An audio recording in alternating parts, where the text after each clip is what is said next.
2,000 2,158 days since Richard was forcibly removed from his barracks room there on Fort Bliss in El Paso, Texas, right there on the border, right there where all of this anchor baby, this birthright citizenship discussions really matter. They really matter there for our whole country, and for Richard's case. So, right there, Richard was forcibly removed from his barracks room, taken down to the arms room, and he was his life was taken from him, and they stole his body off of Fort Bliss. Yeah, and trafficked his body to Juarez. Why did they do that? Well, it's past midnight, but all day today I was thinking about Vanessa Guillen. 6 years ago today, or the 30th, right?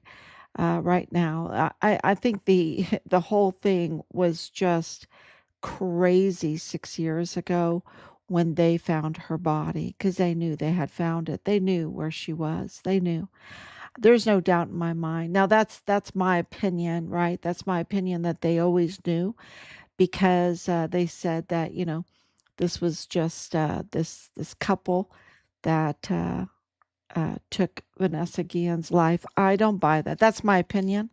I don't buy that because of the way they investigated her disappearance, and the arms room and everything going on.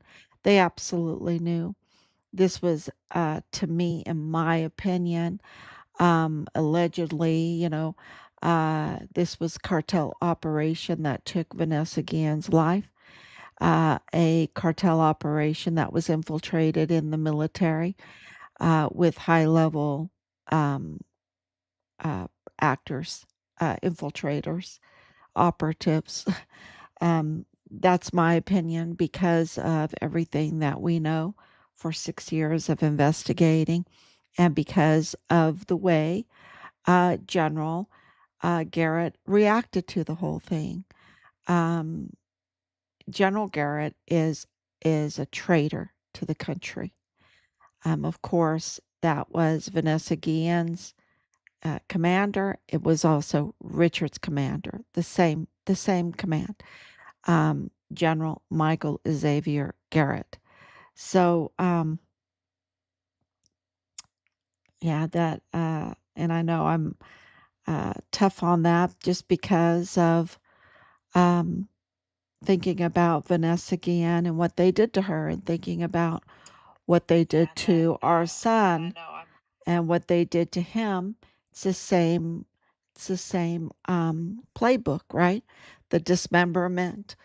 In our son's case, there is the evidence indicates organ harvesting. It's just very, very evil, very vile, very vulgar, and we can't get really angry because we can't lose focus on what it takes to get accountability, legal accountability. And so that really goes into what's been happening with the Supreme Court in the last in the last days, right? Um, we had recently some good results, meaning the executive power, being President Trump, has the right to fire those that have been appointed by the executive branch. Um, that is amazing because there's a lot of bad actors, there's a lot of cartel operatives that have are traders that are working with foreign and domestic enemies, with transnational terroristic organizations, cartel organizations against our country. And they do that because when they get into a government position, they have access, right? They have access. And that's what that whole treasonous treaty between the El Chapo fentanyl governor Maru Campos and Texas Governor Greg Abbott was all about. It was about getting access to both Mexican and federal, United States federal databases, intelligence databases, um, also to cameras, access to drones. And this is a shared access for the cartels to empower them there on the border, really um, trying to take over land, really trying to take over a whole area, and really with no regard for U.S. sovereignty or Mexican sovereignty. So this was an assault on both countries, and it ended up being a blood pact because there's so many lives that that they took in this whole thing. When you count the Walmart mass shooting in our son's case and so many others, um, you can see what that they would go to any lengths to continue their objective, and that is to empower the El Paso Cartel conglomerate, um, the foreign and domestic enemies of both the United States and Mexico. Uh, uh, I want to make that really, really clear that this was not not pro Mexico or pro USA. What was going on? This was pro international or transnational terroristic organizations and cartel alliances, um, uh, both foreign and domestic enemies of both countries. That's what this was. So, and is still there, and that's why the latest ruling today, I believe it's today, so much has happened today, um, about the birthright citizenship that, uh, was the initial impact and reporting was like, okay, um, they just ruled in favor of it. But when you look at the language of the ruling, it really doesn't say that. And so, and that's not me saying it, because I'm not trained in that. I feel like I'm getting trained in it, but I'm not trained in that. This is what is being reported this evening. That's why it took a little bit longer to get on tonight because of going through what all the, just chewing on this Supreme Court decision and listening to what was coming out of it after people read it and had remedies for it, right? Because you're just not going to roll over and let our country be taken over, right? So there has to be legal remedies. And that's exactly what has been happening this evening. It's was really fascinating to read through all of the discussions about it and arguments about it back and forth, because that means the system is working, right? There's not a dictatorship. This is of the people, by the people, for the people, and really talking about what would be good for the United States, what is happening with all the fraud, and does that connect with what is going on with this anchor baby situation.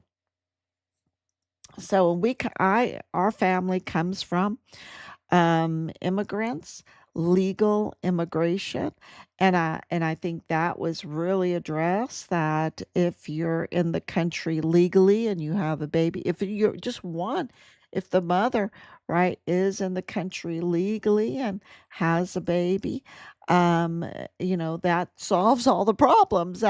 That is really that's been our argument from the very beginning of all of this, where they call this whole migrant crisis, and they want illegals to come into the country and assert their rights. Like, you can't deport them because they have rights. What do you mean they have rights? They're in the country illegally. They're not here legally, and you have to be in the country legally to have the rights of the country, right? So, all, and then to see them get exploited over and over again, and have to do things that they really don't want to do and enslave them, if it's with slave wages, or with sexual slavery, or with financial crimes, because they're using other people's social security numbers or whatever, and then the fraud just balloons, right? It snowballs, because of the illegalness of the individual being in the country. And then you get into a community where they have an illegal status, and then they all kind of organize to become an illegal, fraudulent community, and then they pass it on to their children, and then you have all the grooming, and then you have all the Danae Katzens in this world, right? That is, committing fraud left and right, and theft and everything, and not benefiting her, not benefiting the community, not benefiting the country. She's a fugitive right now. I've been thinking about her too, because of all this fraud, because she's like the fraudster in Richard's case, along with Rosa Maria um, Valdez Garcia. These are huge fraudsters, and I don't want to leave out Jonathan Caleb Embry, a huge fraudster, and really a disgust and a disgrace to West Point. And the military and the training and everything like that. I mean, these people then become cartel, right? They become cartel aligned, and they bring just. I know that Jonathan Caleb Embree's sister contacted me. She was just, beside herself. She was beside herself. I don't know if it was real or fake or whatever, but she was just so ashamed of her brother, and Danae, and all the fraud that they have committed on the people there in El Paso, and of course being involved in Richard's case, so much so that they're fugitives now. Um, so going back to, and so for people to say, oh, the birthright citizenship or the anchor baby situation doesn't have anything to do with our son's case, is not right at all. It has everything to do with the border, with the community there, with the crime going on there, with the growth of the cartel, the El Paso cartel conglomerate, and the infiltration into our government, because if you give them the children of anchor babies, and then they go off and they don't have any loyalty to the country, but then they come in and they use their citizenship to infiltrate our military, to infiltrate our government system, be it the judicial or law enforcement or whatever, into our school districts and everything like that, then you're creating a very criminal a risky, really risky situation. And then you have this mass, 500,000 children um, being trafficked, and then you have the funeral home fraud where you think that you're paying for a cremation, and what you're getting is a urn full of construction material that has been pulverized, right? You get this really sacrilegious, really evil crime operations going on. You have the spying, you have the AI being used badly, right? AI being used to weaponize, right?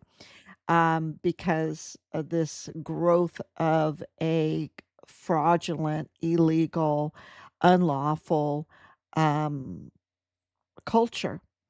And that's uh, no loyalty to either country, either to Mexico or to the United States. That's why I said, how could so many of these um, criminals have no loyalty? Be so unpatriotic to Mexico, so unpatriotic to the United States, and they're just perpetual criminals. That's what they are. So this has everything to do with that. It's like feeding that kind of culture that Anchor Baby is, like, oh, let's go over there, have my little baby, and then I can go and do whatever I want. And especially with the Mormon faction, with the polygamists, they don't have any loyalty to the family either because they're always looking for, a new boyfriend or girlfriend. Um, for them, adultery is not a sin, it's not at all. They're always looking for, that's why they've become a sex cult, this Mormon faction that is the common denominator in Richard's case.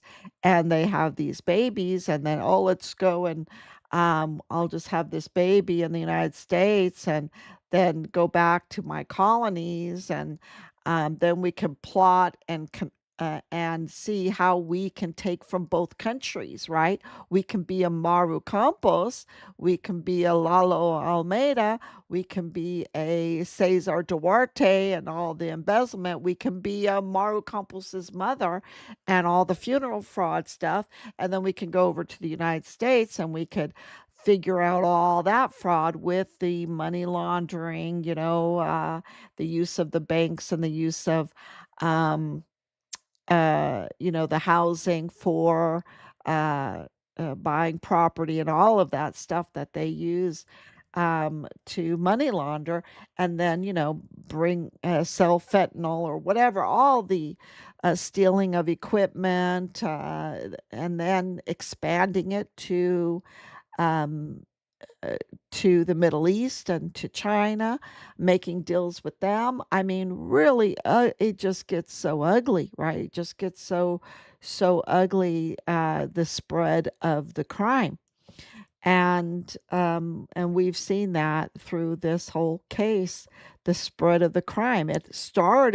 Richard started complaining in Qatar, right? And lo and behold, Bradford Bugado, the lieutenant colonel in the G3 of the 32nd AdCom, has a criminal father-in-law from Kuwait who recently just tried to flee back to Kuwait with $44,000 of stolen money, after he is, you know, confessing that he knew about our son's murder and location of his body over in Juarez.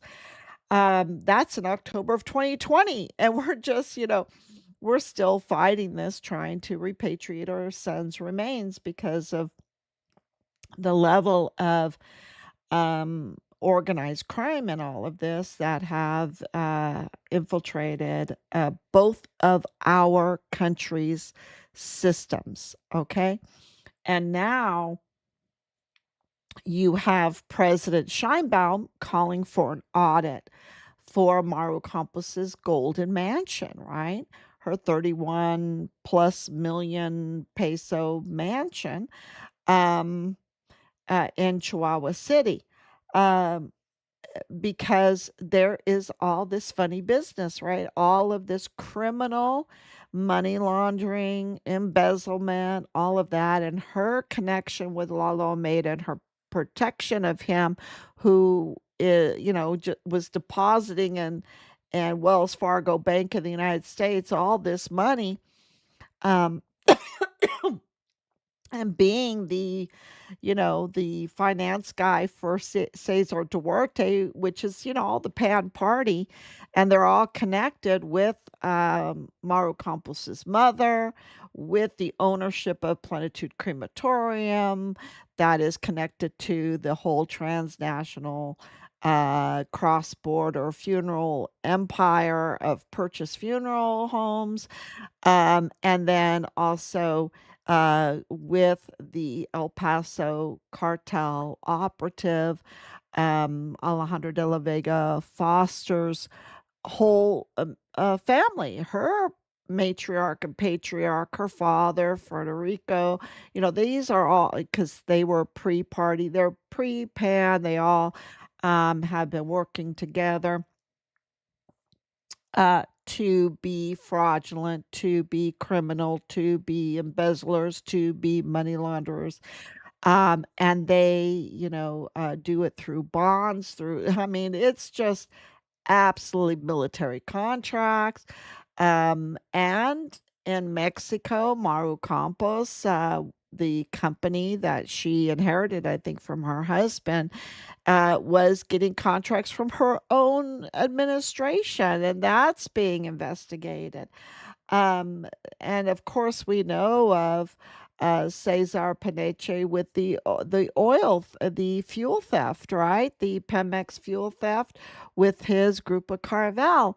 That was he was profiting off of that and had a contract with Maru Campos's administration, or the Chihuahua administration, to for the police, right? For the Chihuahuan police force.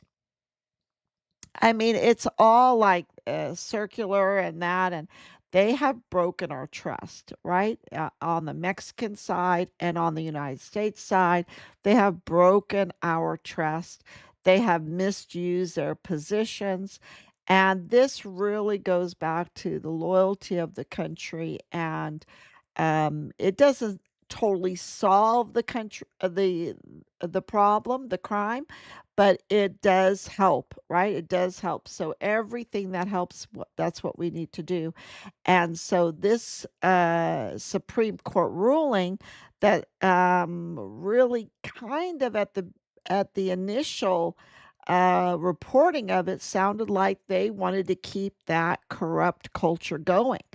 But reading through it, it was more directed at President Trump's executive order. And I think they were doing him a favor, even though, he was pretty upset and was like, okay, China just got a big bonus, right?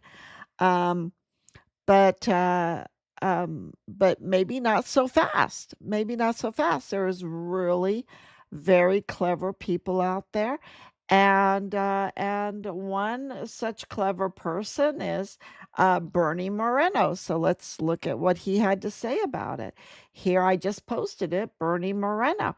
He says that when he comes back, I think it's on the 14th of July or 12th of July or something like that, um, that when he comes back um, into office, when they uh, get busy working again, that he is going to file uh, Harry Reid, a Democrat, Harry Reid's 1993 No Sane Country Would Do Birthright Citizenship Act. I don't think that's what it's called, but here it is. Um, it's called Immigration Stabilization Act of 1993, that he is going to introduce that, right, into to become law. And what that would do is that no person born in the United States shall be a citizen unless at least one parent is a citizen or is lawfully admitted for permanent residence at the time of the child's birth. So that is really, really important, because then the family, at least one family member, can be a, a real hedge of protection for the child, right? If both parents are illegally in the country, the child is in the hedge, right? Everything's upside down, right? They'll use the child instead of at least one parent um, being the protector of the child. And I think that that is really, really important. And I don't think it has any downsides at all. No downsides at all, because then you know that you have at least one parent that can't be bribed, that can't be blackmailed into doing things that are terrible or put into slavery, because they are legally and can act legally and pursue happiness legally in the country. I think that that's just an upside. And I think it would really help El Paso, would help the borderland. And if it helps El Paso and the borderland in the United States, it's going to help Mexico. That's just the way America, how it is, you know. And when we lived in Ireland, it said, you know, if the United States sneezed, Ireland gets the flu, right? It's just the way that was. If the United States was having an economic downturn, it would really hurt Ireland much harder than the United States. So anything on the up for the United States would be on the up for Mexico, and um, and so I don't see a downside to uh, this Senator Bernie Moreno from Ohio. He um, he has a plan. He has a plan, and I posted that up, and I thought, wow, then that would become law. That's much better than an executive order, right? So that is a really positive development in all of this chatter that we have, which is a good thing, right? Don't forget, there's a lot of noise out there. There is a lot of noise, and there's a lot of deceivers, a lot of deception. Um, but we want the discussion, right? We don't want to be silenced. I know um, living in Germany, you know, we always flew our American flags, and the Germans would be like, "What?" You know, because we're not allowed to fly our flag, you know, because we would on our balcony, we would fly the German flag and the American flag side by side. Um, Especially during like soccer events or whatever, and they'd be like, "What? You can't do that," you know? Um, but we could because we were under sofa while we were there, and you know, but it just it teaches you a lesson. Wow, why can't you fly the German flag? You know, they have been so silenced um, over there, but and Mexico has very strict rules around their flag, you know, because they want to protect it so much. And I will tell you this, that Maru Campos has abused the Mexican flag badly, badly. Because when she signed when she met with all these foreign leaders, and she signed the treaty, the treasonous treaty with Governor Abbott. She did that illegally using the flag. Okay. So not only was that treason against the homeland, but it was also a crime against the Mexican flag, the use of the Mexican flag, because she was not representing that flag as she should. And so that could be 6 years in prison she could get for that. in the United States, we should have a little bit more, like protection on our flag. But uh, but yeah, so that's just really important information that I have to keep sharing with everybody. There's so much important information that I have to keep sharing with everybody that we've learned through this, not because I knew it, but because this terrible thing that happened to our family, to our son, um, has put us in a learning curve, right? In a legal learning curve when it comes to Mexico and the United States. And so, yeah, uh, I'm just the mouth, right? I'm just on here letting everyone know what we're learning. Okay, so yeah, so here is the post that I put up. And I like to always put a map for reference of where Fort Bliss is, where Texas is, where's Mexico. New Mexico is right here. I should have put that up there. But here's Chihuahua and where her mansion is. When I looked at the mansion, the first thing that came to my mind is, wow, she doesn't have very good taste, right? She doesn't have good taste. It's just such a square box. There's just no, I don't know. There's just no ah, it's just when I put it in yellow, it turned out to look a little bit prettier, right? But the house itself is not pretty at all, and here it is, costs so much money. These people don't have any taste. I don't know. It's just yeah, it's like they'll tear down these amazing buildings and put up these glass structures that in just a few years it'll need all kinds of repairs and everything. It won't look good at all. I don't know. They don't know how to build. I don't think they know how to build.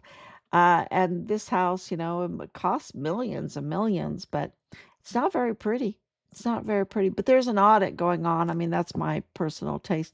Um, so, um, especially when you have that kind of embezzlement money, or fentanyl money. Wow. Um, so they call it the Golden Mansion. I don't think it's too golden, but I did put it in the golden. But it was expensive, and it took money out of 100%. It took money out of the people of Chihuahua's hands and probably Mexico, um, made them poorer, um, because of all the fraud and everything. So there is an audit and, um, this company thing too they're looking at. So she's under a lot of investigations. I mean, she's under investigation. Maru Campos, the El Chapo, the Sinaloa proxy. Okay, she's the Sinaloa cartel proxy, the El Chapo fentanyl governor.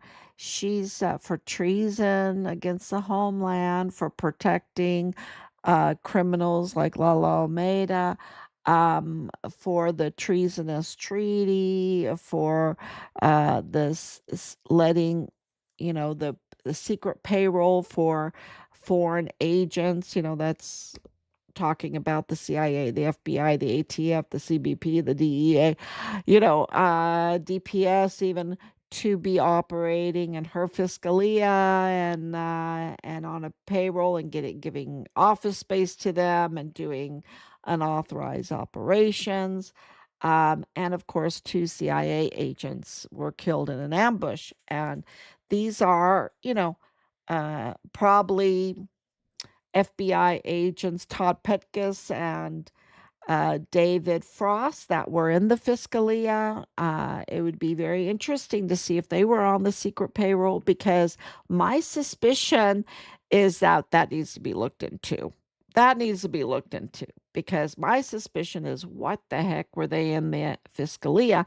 And this is personal to us because they were there to tamper with our son's case to stop Carlos Manuel Salas from looking for our son's body and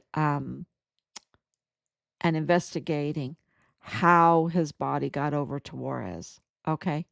So that was, why this is really personal to us and why it's part of our son's case. And yeah. Okay. I see people are writing. Let's see what else. I didn't put up too much else. There's a lot going on behind the scenes. Um, okay. Good evening, Gold Star Mom. Always enjoy your posts. Lots of valuable information. I'm going to keep following till I see you in the White House. Wow, thank you so much. Yes, they serve Baal. Absolutely. These are demon worshippers. Um, yeah, it's bad, y'all. I only tell you the tip of the iceberg sometimes when it comes to the very vile and vulgar because it's so bad. Everyone is saying that President Trump has only a couple of years left and everything can be undone with the next election. Or, like you've said before, there's a reason they want to make Chihuahua and Texas as their own country. I guess terrorism isn't taken seriously. Lalani's still at large, along with Paul Foster and his wife, and Connell Wenton at the FBI. Uh, and of course, Briones, I don't know if you meant to say that, but I'll put that in there. And the Mayella families, law with Patrick Crucius, the Walmart shooter. I really hope someone can legally help us get out of this. Yeah, and that is all happening. I just want to tell you there, it is all happening. I can tell you that much that this is a chip, because we're doing it legally. And when you do it legally, the system is, as it's very beautiful. It's a very beautiful system. Has it been infiltrated? Yeah, that's why they want to infiltrate it, to manipulate it. The system is working. It just works slowly, okay?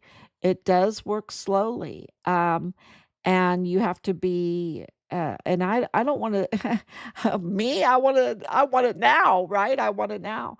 But what's happening is the fuel theft, the Iran was absolutely connected to that fuel theft, to the trafficking pipeline because it was the doorway into Asia, right? It was the doorway into China and the fentanyl precursors that were brought. And this was the money. You have to turn off the spigots, the USAID, the trafficking spigots, the money that was made by all the illicit fuel theft. Um, so the trafficking, the human trafficking, shutting down the border, all the cars and the equipment and the weapons and all of that um, had to be turned off, and then all of the boots on the ground for the cartel, right? All these cartel leaders, that had to be done. The Maduro had to be done because he was such an ally to all of this that was happening with election tampering, with the fuel theft, with um, uh, all of the cartel illicit activities. That was, very important for Venezuela to be neutralized. And then so much going on in Mexico. Remember the Miss Universe pageant? That because they were using Miss Universe to do a lot of trafficking. So this is just in a year and a half, all of this has been done, and it's just inching, 100, over 100 extradited, um, cartel leaders. Then many have been killed. Many have been arrested in Mexico. You have Cesar Duarte now in prison. You have all eyes on Maru Campos. I didn't really even know about the tower.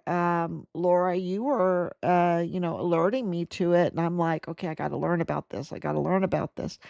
Um, and so the whole Sentinel, it's not just the tower, right? It's a whole grid that's across that border that includes the tower. So uh, and who is facilitating this? And so to find out that Alejandro de la Vega is the one facilitating, so then you find out all this stuff and you have to make the connections to in our case, our son's case, and you have to report it.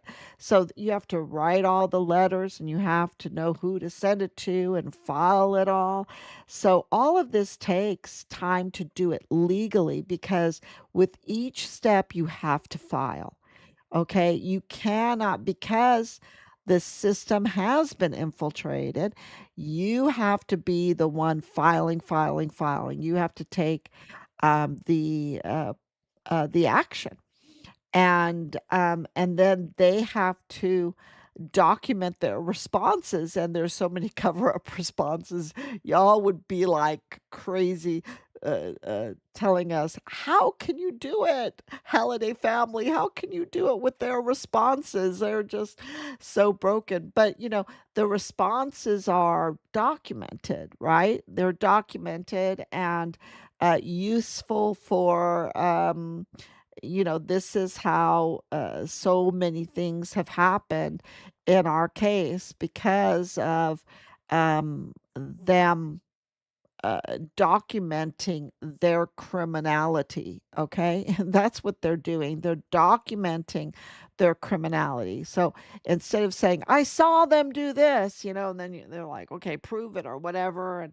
But they're when they write it out, and of course our videos and of course our audios and all that other hard evidence, they've created a lot of hard evidence for us in their own documentation and their own attempts of obfuscation and cover up. Okay, so because a normal person like in the Commission on Judicial Conduct or in the State Bar or whatever, that would get one of our complaints that were like solid, totally solid, would at least investigate, right? Would at least investigate. But you have the likes of somebody in there. Oh my gosh, who is this Barunda Firth? Who is Sylvia Barunda Firth? And then you look her up, and she's sitting on El Paso Community Foundation. And El Paso Community Foundation, who are they? Oh, they own,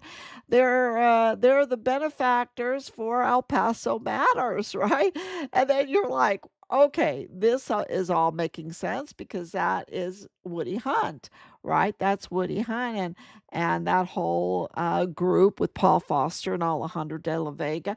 So one thing leads to the other, and you figure it all out, and you document it. But that all takes time, and it has become a very powerful case because you're getting the big fish, right? You're getting the big fish because the culture creates a lot of um, predator fish, right? A lot of predator fish, but then you have these big fish that are just establishing this criminal kind of culture, this grooming that has been going on, that has been hurting so many of our sons and daughters and families and the culture itself. Um, so yeah, so this is what we're working on day in and day out. And so I just want to give you hope. I want to give you hope and also energy, right? Energy, never to give up, never to give up. It's worth fighting for.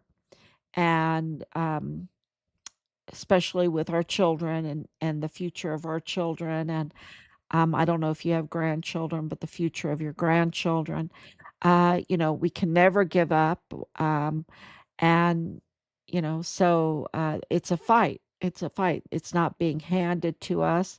It is a legal fight. And the temperament, and this is the hardest part, is not to get angry, but to stay,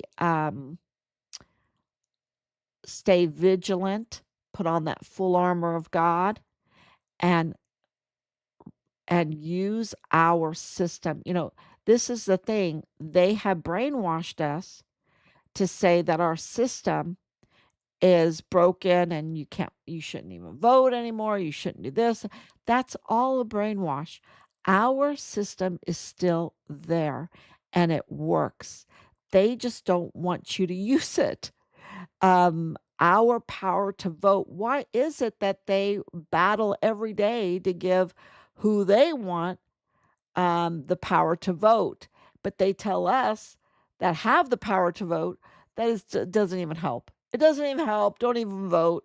You know, but I want my these illegal people or the people that I have enslaved, that are blackmailed, that are, whatever. I want them to vote, right? So votes matter, and our system matters, and we need to use it, and we need to use the power of our vote. And so, don't let them brainwash you. Don't let them take your power away. So, um, everyone is, and President Trump, he absolutely knows that, that he's human. And he even, I think he was said it today, that we need to be under God. We cannot let anyone take away one nation under God, and replace that, because without God, we're nothing. So it's not Trump. Um, and he is a I've got the hat on, right? He's just a magnificent leader, absolutely magnificent leader. Um, and he survived all of this stuff. Gosh, and worked so hard. But really, without God, we're nothing, right? Without God, we are nothing. So really, it all hinges on God, right? It all hinges on God, and our loyalty to God and to God's word and to God's world, um, and that's why this sacrilege that happened with this funeral fraud is, we just it has to go we have to address it, and murder and all the crimes against children and everything.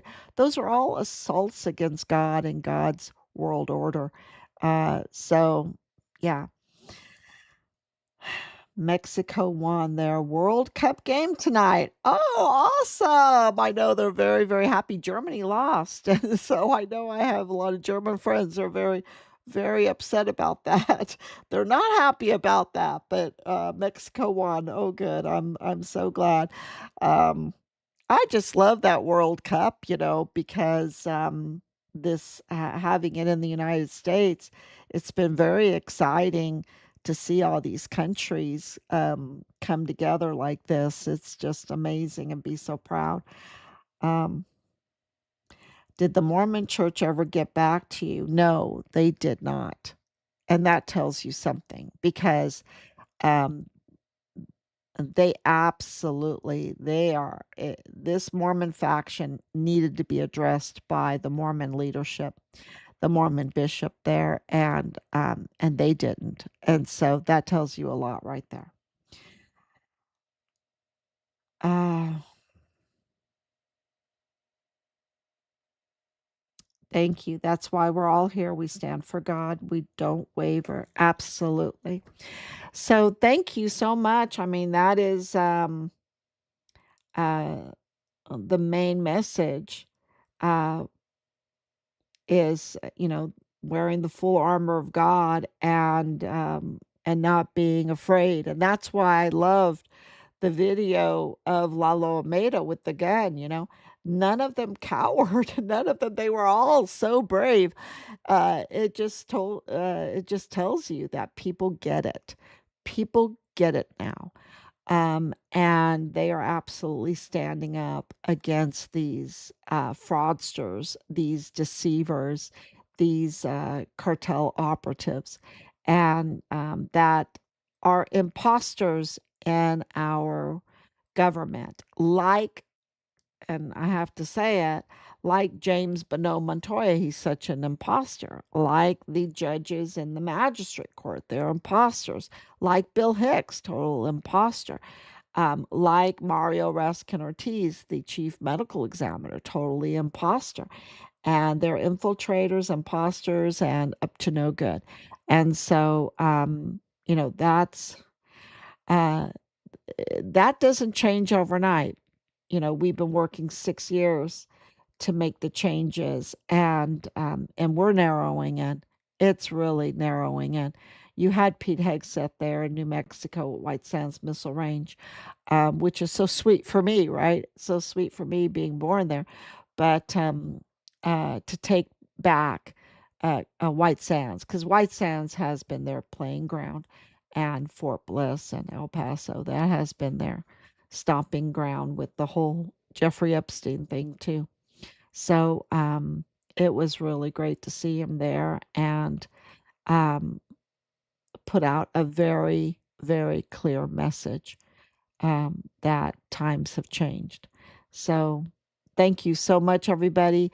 Please share. If you haven't signed the petition, to petition for Richard to be honored, um, that full review of his file, uh, that would be so great if you can sign that petition.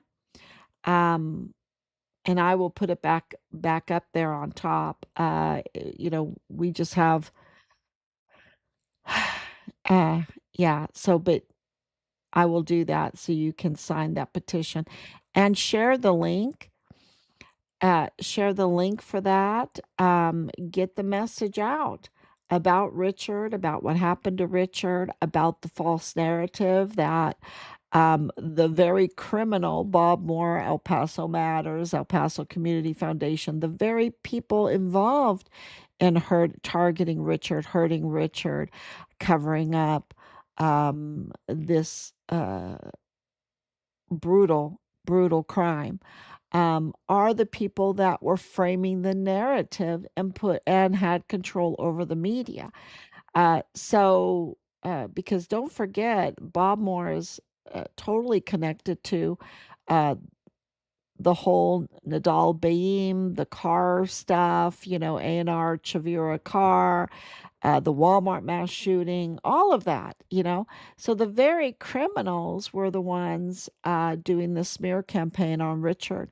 So that's why this petition is so important, is to get people talking, is get the real story out there, because they pay Google a lot of money to put it up on top.